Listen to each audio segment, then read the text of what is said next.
Hi hello എല്ലാവർക്കും സുഖമാണല്ലോ അല്ലേ. ഇന്ന് നമുക്ക് വെളുത്തുള്ളി അച്ചാർ ഉണ്ടാക്കാവേ. വെളുത്തുള്ളിയും കരിയാപ്പിലയും ഇഞ്ചി ഒരു മുഴുത്ത പീസ് വേണേ, പിന്നെ കായം. ഇത്രയും സാധനങ്ങൾ മതി കേട്ടോ. ഇത് പിള്ളേർക്കായിട്ട് ഉണ്ടാക്കുന്നതാണ്. നമ്മൾ നല്ലെണ്ണയ്ക്കകത്താട്ടോ ഉണ്ടാക്കുന്നത്. നല്ലെണ്ണ നല്ലപോലെ ചൂടായി കഴിയുമ്പോൾ കടുകും പൊട്ടിച്ച് ഇച്ചിരി ഉലുവായും കൂടെ പൊട്ടിച്ചെടുത്തേക്കണേ. പിന്നെ നമുക്ക് കട്ടക്കായോ കേട്ടോ ഈ പ്രാവശ്യം കിട്ടിയേക്കുന്നത്. ഇത്രയും ദിവസം നമ്മൾ പൊടിയല്ലേ ഇട്ടുകൊണ്ടിരുന്നത്. ഈ കായം കേട്ടോ ഏറ്റവും നല്ലത്. അതാണേലും ആ എണ്ണയ്ക്കകത്തോട്ട് ഒരു ചെറിയ പീസ് മുറിച്ചിട്ടാൽ മതി. കത്തി കൊണ്ട് മുറിച്ചാൽ മുറിഞ്ഞ് വരും കേട്ടോ.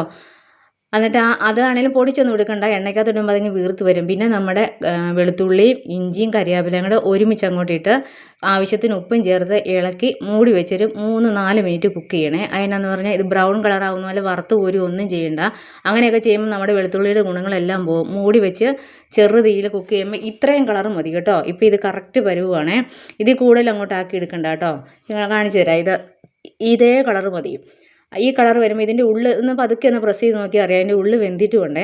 ഇനി നമ്മൾ ഇതിൻ്റെ അകത്തോട്ട് കാശ്മീരി ചില്ലിയാണ് ചേർക്കുന്നത്. എന്ന് പറഞ്ഞാൽ ഒരുപാട് എരിവിൻ്റെ ആവശ്യമില്ലാത്തതുകൊണ്ടാണ്.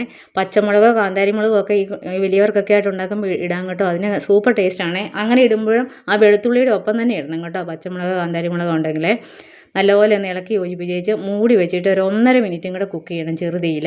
അപ്പോൾ അത് കരിയത്തൊന്നുമില്ല കേട്ടോ. അതിൻ്റെ അകത്ത് ആവി ഉള്ളതുകൊണ്ട് മൂടി വയ്ക്കുമ്പോൾ ആവി വരുമല്ലോ. അപ്പോൾ അത് ആ എരിവൊക്കെ ആ വെളുത്തുള്ളിയിലോട്ടും കൂടെ ഒന്നും കൂടെ ഒന്ന് അബ്സോർവ് ചെയ്ത് നല്ല സൂപ്പർ ടേസ്റ്റായിട്ട് വരുവേ. ഇനി നമുക്ക് വിനാഗിരി ചേർക്കണേ.